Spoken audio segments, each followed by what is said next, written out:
Telangana budget 2025-26కు cabinet ఆమోదం తెలిపింది. శాసనసభ ఆవరణలో సమావేశమైన కేబినెట్ బడ్జెట్ను ఆమోదించింది.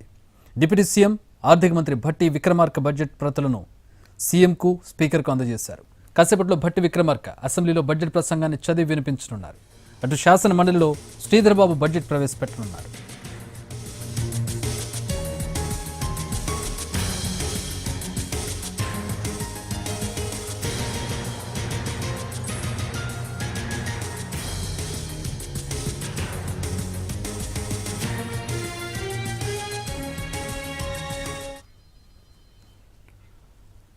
భట్టి ఛాంబర్లో మంత్రుల మధ్య బడ్జెట్పై ఆసక్తికర చర్చ జరిగింది. తన శాఖకి కొంచెం ఎక్కువ డబ్బులు కేటాయించాలని అడిగారు మంత్రి శ్రీధర్బాబు.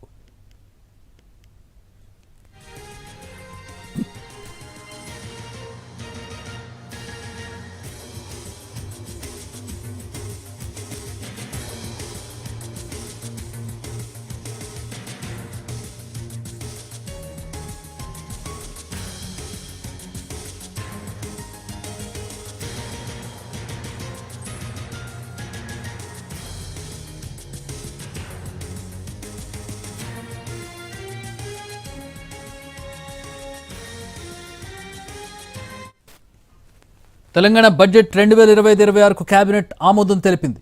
శాసనసభ ఆవరణలో సమావేశమైన కేబినెట్ బడ్జెట్ను ఆమోదించింది. డిప్యూటీ సీఎం ఆర్థిక మంత్రి భట్టి విక్రమార్క బడ్జెట్ ప్రతులను సీఎంకు స్పీకర్కు అందజేశారు. కాసేపట్లో భట్టి విక్రమార్క అసెంబ్లీలో బడ్జెట్ ప్రసంగాన్ని చదివి వినిపించనున్నారు. ఇక శాసన మండలిలో శ్రీధర్బాబు బడ్జెట్ ప్రవేశపెట్టనున్నారు.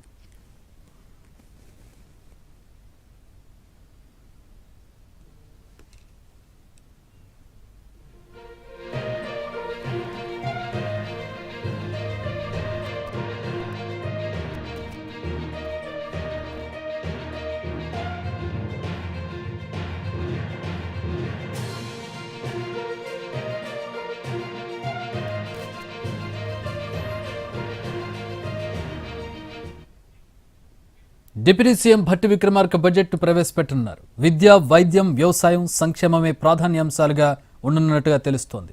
2025-26 సంబంధించి 3,20,000 కోట్ల మేర బడ్జెట్ ప్రవేశపెట్టేందుకు సర్కార్ కసరత్తు చేస్తోంది. 2024-25లో 2.91 లక్ష కోట్లతో బడ్జెట్ ప్రవేశపెట్టగా ఈసారి నిధుల పెంపు ఉండనున్నట్టు సమాచారం. ఇందుకోసం పన్ను ఆదాయం భారీగా పెంచడంతో పాటు నాన్ ట్యాక్స్ ఆదాయంపైన ప్రభుత్వం ఫోకస్ పెట్టింది. 6 గ్యారంటీలు, ఇతర సంక్షేమ పథకాలతో పాటు గేమ్ చేంజర్లుగా భావిస్తున్న RRR, ఫ్యూచర్ సిటీ, మెట్రో విస్తరణ, మూసీ పునరుజ్జీవం ప్రాజెక్టులకు నిధులు కేటాయించాలని భావిస్తోంది. ఇప్పటికే అమలవుతున్న కొన్ని పథకాలకు నిధులు పెంచడం, ఈ ఆర్థిక సంవత్సరంలోని PRCని ప్రకటించనున్నట్టు తెలుస్తోంది. కొత్త ఉద్యోగుల రిక్రూట్మెంట్తో జీతాల బడ్జెట్ పెరిగింది. దీనికి 1-2 పెండింగ్ DAలు తోడైతే ఆ మేరకు అదనపు నిధులు కావాల్సి ఉంటుంది. గతేడాదితో పోలిస్తే అప్పుల కిస్తీలు, వడ్డీల మొత్తం కూడా పెరగనుంది.